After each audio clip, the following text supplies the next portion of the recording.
আসসালামু আলাইকুম। সবাইকে স্বাগত জানাচ্ছি। আমি নাসরুল ইসলাম তন্ময়। শুরুতে বিআরবি কেবল সংবাদ শিরোনাম। বাংলাদেশের সর্বশেষ গুরুত্বপূর্ণ আপডেট সংবাদে আপনাকে স্বাগত। শুরুতেই সংবাদ শিরোনাম, পরে বিস্তারিত। শুরুতেই জানিয়ে দিব, ওবায়দুল কাদেরের স্ত্রীর গাড়ি চালকের 2 কোটি টাকার বাড়ি। মানিকগঞ্জের সিংগাইরে এক প্রাইভেট কার চালকের আলিশান বাড়ি নির্মাণ নিয়ে জনমনে নানা প্রশ্ন দেখা দিয়েছে। ওই ড্রাইভারের নাম আতিকুর রহমান। তিনি সাবেক সড়ক পরিবহন ও সেতুমন্ত্রী ওবায়দুল কাদেরের স্ত্রী ইসরাতুন্নেসা কাদেরের গাড়ি চালক হিসেবে পরিচিত। এরপর জানিয়ে দিব, রাষ্ট্রপতিকে অপসারণের দাবি করলেন সমন্বয়ক আবদুল্লাহ। রাষ্ট্রপতি মোহাম্মদ শাহাবুদ্দিন চুপ্পুকে অপসারণের দাবি জানিয়েছেন বৈষম্যবিরোধী ছাত্র আন্দোলনের অন্যতম সমন্বয়ক হাসনাত আবদুল্লাহ। আজ দুপুর এক ফেসবুক পোস্টে এই দাবি জানান তিনি। এদিকে জ্বালানি সংকটের কারণে গ্যাসের রিজার্ভ কমে আসছে বললেন জ্বালানি উপদেষ্টা।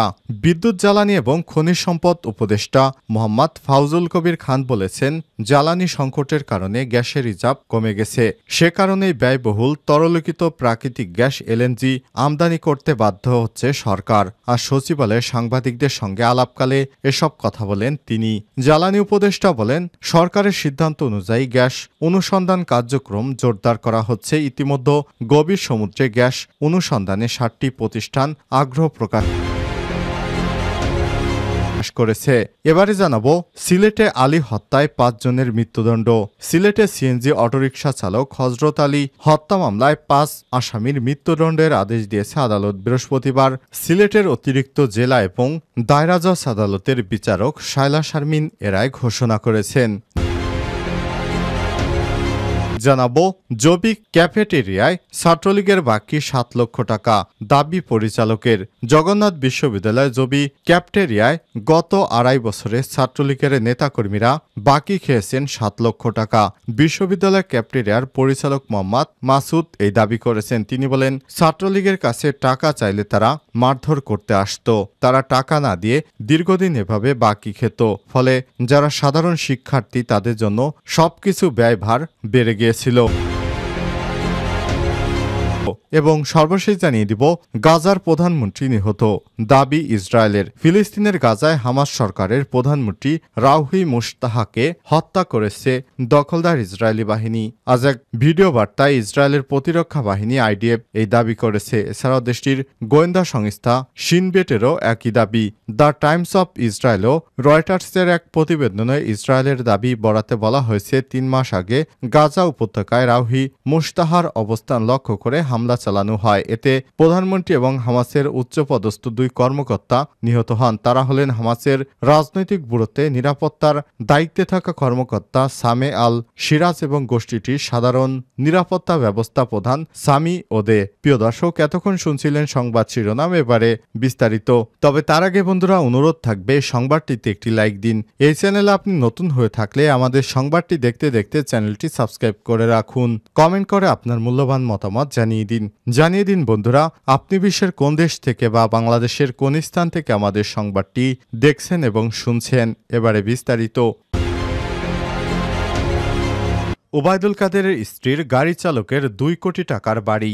মানিকগঞ্জের সিংগাইরে এক প্রাইভেট কার চালকের আলিশান বাড়ি নির্মাণ নিয়ে জনমনে নানা প্রশ্ন দেখা দিয়েছে। ওই ড্রাইভারের নাম আতিকুর রহমান। তিনি সাবেক সড়ক পরিবহন ও সেতুমন্ত্রী ওবায়দুল কাদেরের স্ত্রী ইসরাতুন্নেসা কাদেরের গাড়ি চালক হিসেবে পরিচিত। অভিযোগ উঠেছে, সাবেক মন্ত্রী এবং তার স্ত্রী ছত্রছায় অবৈধভাবে টাকা কামিয়ে নিজ গ্রামে প্রায় 2 কোটি টাকা ব্যয়ে নির্মাণ করেছেন দৃষ্টিনন্দন ডুপ্লেক্স বাড়ি। এছাড়াও ঢাকায় রয়েছে তার একাধিক ব্যবসা প্রতিষ্ঠান। প্রাইভেট কার চালক হয়ে আতিকের কয়েক কোটি টাকা সম্পদ অর্জন জনমনে নানা প্রশ্ন দেখা দিয়েছে।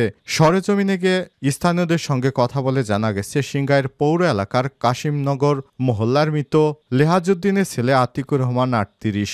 7ম শ্রেণীতে লেখাপড়া ইতি টেনে ড্রাইভিং পেশাকে বেছে নেন তিনি। এলাকায় কর্মজীবন শুরু করেন বেবি ট্যাক্সি চালক হিসেবে। পরবর্তী ঢাকায় বড় ভাইয়ের ড্রাইভিং পেশায় চাকরির সুবাদে তার তদবিরের সুযোগ হয় সড়ক পরিবহন ও সেতুমন্ত্রী ওবায়দুল কাদেরের স্ত্রীর গাড়ি চালক হিসেবে কাজ করার পরে দায়িত্ব পান সাবেক মন্ত্রী ওবায়দুল কাদেরের স্ত্রীর গাড়ি চালক হিসেবে কাজ করার। এরপর আর পিছু ফিরে তাকাতে হয়নি আতিককে। তাদের আস্থা অর্জন করে বিভিন্নভাবে অবৈধভাবে কামিয়ে নিয়েছেন মোটা অঙ্কের টাকা।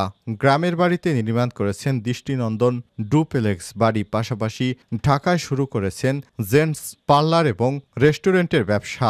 নাম প্রকাশ না করা সত্ত্বে আশপাশের একাধিক ব্যক্তি জানিয়েছে করোনার সময় সিঙ্গাইর থেকে কোনো ইট ভর্তি ট্রাক ঢাকায় ঢুকতে বিধিনিষেধ থাকলেও আতিক এর মন্ত্রী এবং তার স্ত্রীর নাম ব্যবহার করে গাড়ি প্রতি ৫,০০০ করে টাকা নিয়ে গাড়ি প্রবেশ করার ব্যবস্থা করে দিতেন। এতে সিঙ্গাইরের ভাটার মালিকেরাও তার শরণাপন্ন হতে থাকে। এভাবে আদায় করে নেন কোটি কোটি টাকা। তারা আরও বলেন, আতিক ১৮,০০০ টাকা বেতনে সামান্য গাড়ি চালকের চাকরি করে কিভাবে শহরে একাধিক ব্যবসা এবং গ্রামে ডুপ্লেক্স বাড়ি নির্মাণ করেন। বিষয়টি টক অব দ্য সিঙ্গাইরে পরিণত হয়েছে।